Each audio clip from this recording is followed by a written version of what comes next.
Hey guys, welcome back to my channel Mom's Mantra. I am Namrata और आज हम बात करेंगे all about books. Okay so सुनने में शायद आपको थोड़ा अजीब लगे but books can be introduced at a very early age. 4 से 5 महीने के बच्चे को भी अगर आप बुक्स उनकी एज अप्रोप्रिएट बुक्स दिखाएंगे तो रिसर्चर्स का ऐसा मानना है कि वो उनके ब्रेन डेवलपमेंट में काफ़ी ज़्यादा हेल्पफुल रहता है। ये मैंने फ़र्स्ट हैंड एक्सपीरियंस तो नहीं किया क्योंकि मैंने मेरे बेटे को 1 साल के बाद ही बुक्स इंट्रोड्यूस की थी, पर मैं इस पर बिलीव ज़रूर कर सकती हूँ क्योंकि मैं मानती हूँ कि बच्चों के सोचने की, समझने की या उनके ब्रेन की जो क्षमता है, जो उनमें संभावनाएं हैं, वो हमारी सोच से कहीं ज़्यादा होती है। मैं ऐसी कुछ बुक्स के लिंक आपको दूंगी जो आप फ्यू मंथ्स के बेबीज़ को भी दिखा सकते हैं। तो सबसे पहले मैं आपसे शेयर करूंगी कि जब मेरा बेटा छोटा था तो सबसे पहले हम लोगों ने कौन सी बुक्स उसे दी। It was not really planned कि मुझे कोई बुक्स दिखाना है। मुझे इतना ज़्यादा आइडिया नहीं था कि छोटे बच्चे भी बुक्स में इतना इंटरेस्ट ले सकते हैं, but we were actually looking for few toys in a store और वहाँ मैंने कुछ बुक्स देखी जो मुझे देख के लगा कि शायद मेरा बेटा इनसे रिलेट कर सकता है।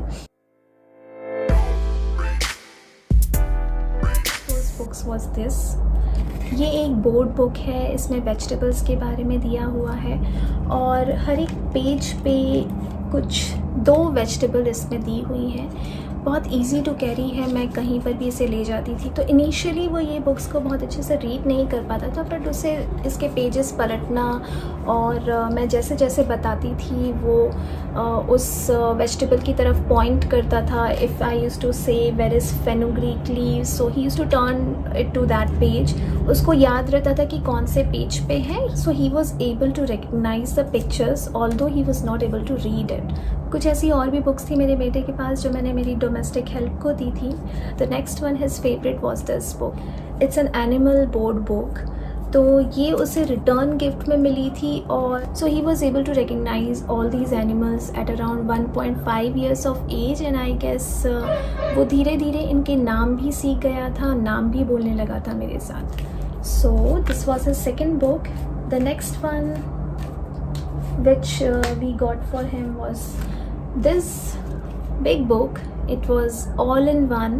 तो ये हमको बड़ी अच्छी लगी। मुझे लगा कि शायद ये बुक काफ़ी टाइम तक उसको हेल्पफुल रहेगी।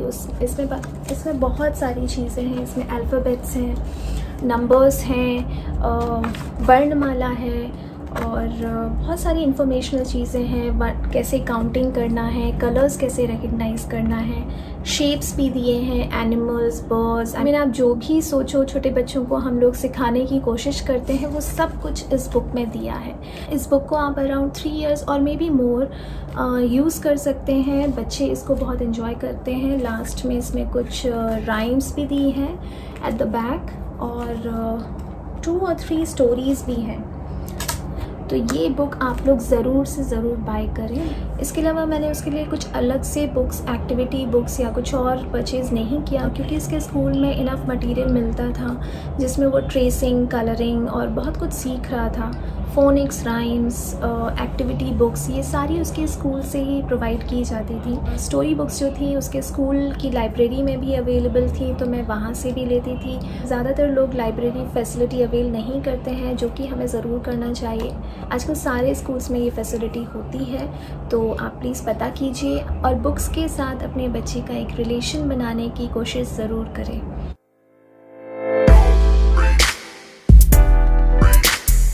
Now I am going to share few of his educational books. तो मैं सबसे पहले आपको जो बुक दिखाऊंगी it is this facts on space. तो ये बुक जो है मेरे बेटे को लास्ट ईयर और लास्ट ईयर उसको तब से स्पेस में, सोलर सिस्टम, इन सब में बहुत ज़्यादा इंटरेस्ट डेवलप हुआ था। So I decided last year that I should definitely get him some book on space. Okay, so I am not very sure about this one कि किस एज ग्रुप के लिए मेंशन किया गया था। मैंने इसे ऑनलाइन बाय किया था अमेज़न से और ये बुक जो है इसमें काफ़ी सारे इंटरेस्टिंग फैक्ट्स हैं about all the planets in our solar system, about the galaxies, about black hole and the moons and what not. इसमें जो सारे फैक्ट्स एंड फिगर्स हैं वो मुझे थोड़े ज़्यादा डिफ़िकल्ट लगे for 5 or 6 year old kid, but to my surprise he was totally comfortable reading this. थोड़ी सी डिफ़िकल्ट टर्मिनोलॉजी है बिकॉज इट्स प्योर साइंस, लेकिन फिर भी बच्चों को इसमें काफ़ी इंटरेस्ट आता है और यस बच्चे से बहुत ज़्यादा कुछ सीख सकते हैं। So yes, this is my definite recommendation अगर आपका बच्चा थोड़ा सा भी स्पेस या रिलेटेड चीज़ों में इंटरेस्टेड है। The next knowledge book I got for him was this. It's a children's encyclopedia and it's a book where you'll get to know all about scientists, their inventions and discoveries. तो ये book भी मुझे थोड़ी सी difficult लगी। इसमें pictures भी बहुत छोटे छोटे थे, तो मुझे लगा कि शायद मेरे बेटे को इसमें इंटरेस्ट नहीं आएगा, but again to my surprise इसको उसने बहुत ही अच्छे से सुना, रीड किया मेरे साथ। तो ये जो नॉलेज बुक्स हैं वो उसके स्टोरीज़ बुक्स के साथ ही होती थी, और जो उसकी स्टोरी बुक्स हैं जब उसकी सारी स्टोरीज़ उसने सुन ली तब उसने ये बुक उठाई और उसको बहुत ही ज़्यादा इंटरेस्टिंग लगी। और उसका एक रूटीन था कि वो रात में मुझसे ये स्टोरी सुनता था और दूसरे दिन उठ के अपने ग्रैंड पेरेंट्स के साथ ये स्टोरी शेयर करता था। तो काफ़ी कुछ आपके बच्चों को इससे सीखने को मिलेगा। Please go for this one. The other knowledge book he has are these. तो one is about the human body, plant and trees, food and nutrition. So these books are just for like 50 or 60 rupees. और ये जो book है मैंने सबसे पहले जो ली थी it was this one, plants and trees. तो इस बुक को भी वो एक बार में पूरी बुक मुझसे रीड करने को बोलता था। It has some 12 I guess, हाँ 12 pages. Okay, so it has so my son is telling me that it has 12 pages. He even remembers the number of pages in it because he must have read this book around 100 times. उसने या 100 से भी ज़्यादा बार उसने ये book मुझसे read करवाई है और एक एक वर्ड उसको याद हो गया। उसको इतनी अच्छी लगी ये बुक। तो बच्चों को क्या पसंद आए वो ही जानते हैं। So it has like 8 books in this series. So yes, I got these 2 books as well. तो अभी उसने इन बुक्स को ज़्यादा रीड नहीं किया बिकॉज़ मैंने ये 2 बुक्स के साथ रस्किन बॉन्ड और ग्रैंडमा बैग्स ऑफ स्टोरीज़ ये भी ऑर्डर की थी। तो अभी उसको उन बुक्स में ज़्यादा इंटरेस्ट आ रहा है। तो आई गेस जब उसकी उस बुक्स में सारी स्टोरीज़ हो जाएंगी या मे बी इन बिटवीन जब उसका मन करेगा तो वो कभी भी ये बुक्स से स्टोरी सुनना फिर से शुरू कर देगा। So this was it about his knowledge books.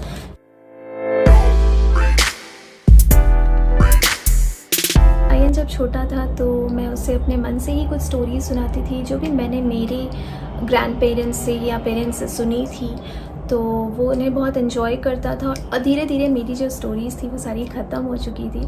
So I decided why not just buy a book. तो मैंने एक जो बुक उसके लिए ली, इट सेज 151 ग्रैंडमा टेल्स। तो इसमें काफ़ी सारी स्टोरीज़ हैं, 151 स्टोरीज़ हैं और ये स्टोरीज़ काफ़ी छोटी छोटी हैं। तो मेरे बेटे को एक स्टोरी सुना के वो कभी सेटिस्फाई नहीं होता था, तो मुझे कुछ 2 or 3 स्टोरीज़ एक बार में उसको सुनानी पड़ती थी। ये बुक वैसे तो ठीक है, बट इसमें जो स्टोरीज़ का जो नरेशन है वो थोड़ा सा इनकम्प्लीट सा लगता है। जैसे आपको ठीक से उसका मॉरल समझ में नहीं आएगा, आपको थोड़ा सा अपने मन से बच्चों को समझाना पड़ेगा कि स्टोरी में क्या हुआ है, क्या मॉरल आया है। तो हाँ, ये इसका एक मुझे नेगेटिव पॉइंट लगा। Otherwise, this book is good. You can go for this one as well. Next one I'd like to share is Richard Scarry's Please and Thank You book. This book was actually gifted to him by his बुआ।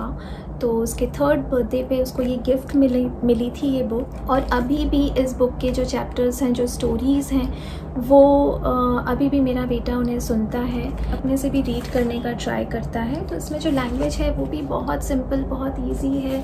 इसमें सब कुछ good manners के बारे में बच्चों को बताया गया है। छोटी छोटी कुछ 5 or 6 स्टोरीज़ हैं, लेकिन ये 5 or 6 स्टोरीज़ आप ये ना समझें कि आप एक बार सुनाएंगे और आपका बच्चा इनसे बोर हो जाएगा। वो बार बार इनको सुनना चाहेगा। इनफैक्ट सारे ही बच्चे most of the stories bar bar repeatedly सुनना पसंद करते हैं। The next one is all time famous Ruskin bond stories. So this one is a recent buy. I guess I bought this around 5 or 6 months back. और जब से ये book ली है तब से मेरा बेटा, मुझे लग नहीं रहा था इसमें लैंग्वेज काफ़ी डिफ़िकल्ट है 6 ईयर ओल्ड बच्चे के लिए। इसमें स्टोरीज़ थोड़ी सी ज़्यादा बड़ी हैं, आपको अराउंड 1 आवर भी लग सकता है एक स्टोरी सुनाने में, तो मैं कई बार उसे ब्रेक करके सुनाती हूँ। तो इसमें जो स्टोरीज़ हैं वो अच्छी हैं, ठीक हैं, इसमें कोई मॉरल वैल्यूज़ या कुछ मैसेज ऐसा कुछ आपको नहीं मिलेगा, पर कभी कभी आप बच्चों को इस टाइप की फ़िक्शन स्टोरीज़ भी सुना सकते हैं। सो या you can go for this one too. The next one is this grandma's bag of stories. तो ये जो बुक है ये मुझे पर्सनली बहुत पसंद आई। जैसा इसका नरेशन है, इसमें कुछ अराउंड 20 स्टोरीज़ हैं और मोर देन दैट, क्योंकि ये इंडियन राइटर ने लिखी है तो बहुत ज़्यादा रिलेटेबल है, जो चीज़ें हमारे आसपास होती हैं। तो एक और चीज़ मैं यहाँ पर पॉइंट करूँगी कि आप अगर अपने बच्चे के लिए कोई बुक ले रहे हैं और वो इंडियन ऑथर की है तो इट्स अ प्लस पॉइंट, क्योंकि उसमें जो चीज़ें या जो नाम बताए जाते हैं या जो ऑब्जेक्ट्स या कुछ भी चीज़ें जो भी बताई जाती हैं वो सबसे बच्चे ज़्यादा रिलेट कर पाते हैं। अगर आपका बच्चा 4 years एंड अबव है then definitely go for this one, it's an amazing book. Next one I am going to show you is this. ये बाल निर्माण की कहानियाँ, इसमें हिंदी की कहानियाँ हैं, तो मुझे लगता है कि बच्चों को इंग्लिश के साथ साथ अपनी मदर टंग की भी स्टोरी सुनाना बहुत इम्पॉर्टेंट है। तो इसलिए मैंने ये बुक्स ली हैं। इनके नानू ने ये बुक्स उसे गिफ्ट की हैं। इनका प्राइस बहुत ही नॉमिनल है। It's just for 11-15 mostly. तो इसमें जो स्टोरीज़ हैं उन्हें आपको थोड़ा सा सिंपल लैंग्वेज में कन्वर्ट करके अपने बच्चे को बताना पड़ेगा, क्योंकि बहुत ही शुद्ध हिंदी का उपयोग किया गया है इसमें। So yes, do buy these books, it's a definite recommendation again. The next one again the very old very famous Panchatantra stories, जो हमने भी पढ़ी थी, और इसका बड़ा फैंसी कवर है। सारी इसमें जो स्टोरीज़ हैं मैंने उसको बस एक बार सुनाई है and he was done with this one. So I don't know why, may be आप लोग ट्राई कर सकते हैं। आपके बच्चे मे बी इसकी स्टोरीज़ में ज़्यादा इंटरेस्टेड हों। इसमें कुछ 5 और 6 स्टोरीज़ हैं अगेन। तो येस, दिस वॉज इट। तो ये वो सारी बुक्स थी जिन्हें वो as a bedtime stories read करता है। आपके बच्चे अगर छोटे हैं, आपसे बेड टाइम स्टोरीज़ सुनते हैं, तो आप ये मत सोचिए कि उनको कुछ स्टोरी ही सुनाना है। आप कुछ, जैसे मैंने आपसे शेयर की साइंस की एजुकेशनल बुक और ये स्पेस के फैक्ट्स वाली बुक, या फिर मैंने कुछ और भी बुक्स जो शेयर की हैं, आप ऐसी बुक्स भी उनकी स्टोरी बुक्स में मिक्स करके रखिए। Let them choose, let them decide which one they want to hear today. मेरे बेटे के स्टोरी बुक्स के सेक्शन में राइम्स भी रख देती हूँ। राइम्स की जो बुक है, तो जब वो उसका सारी स्टोरी सुन के मन भर जाता है तो वो राइम्स की बुक भी उठा के ले आता है कि मुझे आज इस बुक में से रीड करके सुनाइए। ये एक बहुत अच्छी हैबिट है। इससे बच्चों के लिसनिंग स्किल्स, कम्युनिकेशन स्किल्स, उनकी वोकेबुलरी, उनका इमेजिनेशन काफ़ी कुछ इम्प्रूव होता है। तो अगर आपका बच्चा छोटा है और आप उसके लिए कुछ कंस्ट्रक्टिव टॉयज़ लेने की सोचते हैं, तो मैं कहूँगी कि आप कुछ अच्छी बुक्स में भी ज़रूर इन्वेस्ट करें। ये सारी जो बुक्स हैं, कुछ हमने ऑनलाइन परचेज़ की हैं, कुछ स्टोर्स में परचेज़ की हैं। मैं कोशिश करूँगी कि सबकी लिंक आपको डिस्क्रिप्शन बॉक्स में दे दूँ, और मैं वहाँ ये भी मेंशन करूँगी कि कौन सी बुक किस एज ग्रुप के लिए अप्रोप्रिएट है। लास्ट ईयर मैंने मेरे बेटे को होम स्कूल किया था, उसके लिए मैंने कुछ सेट ऑफ बुक्स मंगाई थी जिससे उसका ऑलमोस्ट पूरा सिलेबस कवर हो गया था। उसके लिए मैं आपके साथ एक अलग से वीडियो शेयर करूँगी। अगर आपको ये वीडियो पसंद आया है तो प्लीज़ लाइक बटन ज़रूर दबाएं, सब्सक्राइब कीजिए मेरे चैनल को। Until my next video come, take care of yourself. Bye bye.